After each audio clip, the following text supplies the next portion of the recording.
بسم اللہ الرحمن الرحیم۔ میں کہاں ہوں؟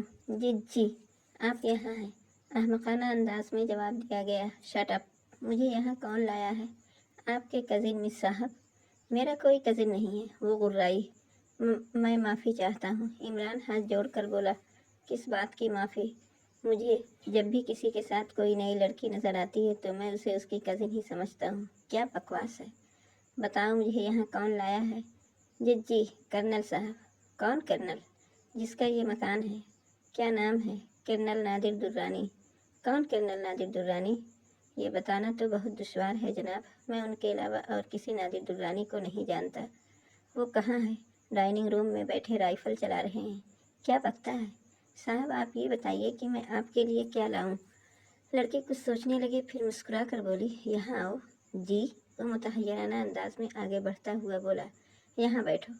وہ صوفے کے کنارے کی طرف کھسکتے ہوئے بولی، نہیں جناب، میں باورچی ہوں جناب۔ ہوا کرو، لڑکی نے لاپرواہی سے کہا، مجھے تو اچھے لگتے ہو۔ ارے باپ رے! عمران تھوک نکل کر پیٹ پر ہاتھ پھیرنے لگا۔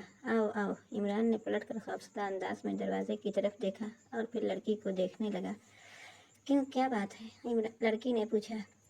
گولی مار دیں گے۔ عمران اس طرح بولا جیسے شدید سردی کی وجہ سے دانت بجنے لگے ہوں۔ اوہ ڈرپوک! لڑکی ہنسنے لگی۔ آؤ آؤ، ورنہ میں گھسیٹ کر بٹھا دوں گی۔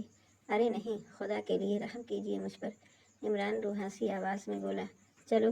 اس نے اٹھ کر اس کا ہاتھ پکڑ لیا اور صوفے کے قریب گھسیٹ لائی۔ عمران اس طرح ہانپ رہا تھا جیسے بہت دور سے دوڑتا ہوا یہاں تک آیا ہو۔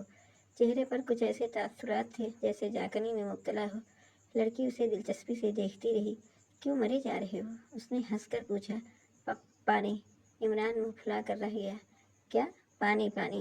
وہ ہانپتا ہوا بولا، میرا دم گھٹ رہا ہے، میں کہاں سے لاؤں پانی؟ آپ باہر نہیں جا سکتی، بڑے خونخوار کتے ہیں، چیر پھاڑ ڈالیں گے۔ تو پھر تم ہی دوڑ کر پی آؤ۔ جی بہت اچھا۔ عمران اٹھ کر دروازے کی طرف جھپٹا، لیکن لڑکی نے ہاتھ پکڑ لیا۔ اگر واپس نہ آئے تو؟ اس نے شرارت آمیز مسکراہٹ کے ساتھ پوچھا۔ گولی مار دیجیے گا، عمران نے ہانپتے ہوئے کہا۔ جاؤ۔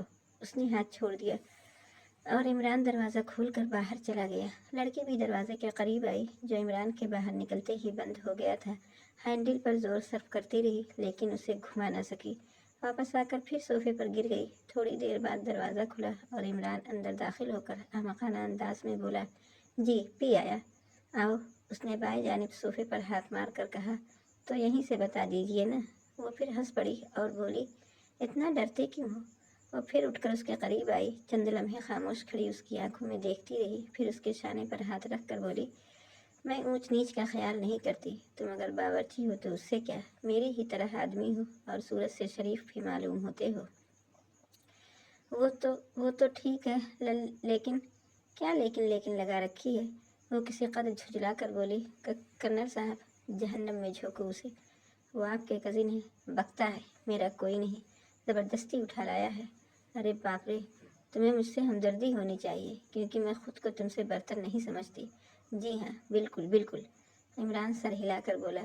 تو پھر مجھے اس جنجال سے بچاؤ، باہر نکال دو۔ ہاں ہو سکتا ہے، عمران کچھ سوچتا ہوا بولا۔ کرنل صاحب بھی سو رہے ہیں، بہت زیادہ نشہ کرنے کے بعد وہ ہمیشہ سو جاتے ہیں، لیکن مصیبت تو یہ ہے کہ کتے، تم تو ساتھ ہوگے؟ بالکل، لیکن وہ تو کرنل صاحب کے ساتھ آنے والوں پر بھی جھپٹ پڑتے ہیں۔ کرنل صاحب خود کتنا ہی چیخیں چلائیں، ایک نہیں سنتے۔ پچھلی رات ایک صاحبہ کی ساڑی پھاڑ ڈالی تھی۔ جی ہاں، ٹانگ پر منہ مار دیا تھا۔ تب یہ بات میری سمجھ میں آئی کہ ساڑی بڑا فائدہ مند پہناوا ہے، شلوار ہوتی تو ٹانگ ہی منہ میں آتی۔ کیوں؟ تم انہیں پہلے سے باندھا ہو۔ میں؟ عمران کے چہرے سے تحیر آمیز خوف ظاہر ہو رہا تھا۔ ہاں بھائی تم ہی۔ ارے صاحب، میرے والد صاحب بھی اس کی ہمت نہیں کر سکتے، خود کرنل صاحب ہی انہیں کھولتے اور باندھتے ہیں، پھر آخر میں کس طرح باہر جاؤں گی؟ اس نے جھجلا کر کہا۔ برانڈی پلا دوں؟ برانڈی پلا دوں کم بختوں کو؟ عمران نے رازدارانہ لہجے میں پوچھا اور وہ ہنس پڑی۔ پوچھنے کا انداز ہی ایسا تھا کہ بے ساختہ ہنسی آ جاتی۔ اس سے کیا فائدہ ہوگا؟ لڑکی نے پوچھا، لیکن عمران کچھ نہ بولا، چہرے پر فکرمندی اور مایوسی کے آثار تھے۔ کیوں چپ ہو گئے؟ لڑکی نے اس کا شانہ پکڑ کر ہلایا۔ فضول ہے، عمران سر ہلا کر مردہ سی آواز میں بولا، برانڈی سے بھی کچھ نہ ہوگا، ایک بار بڑی مصیبت میں پھنس چکا ہوں۔ کیوں، کیا ہوا تھا؟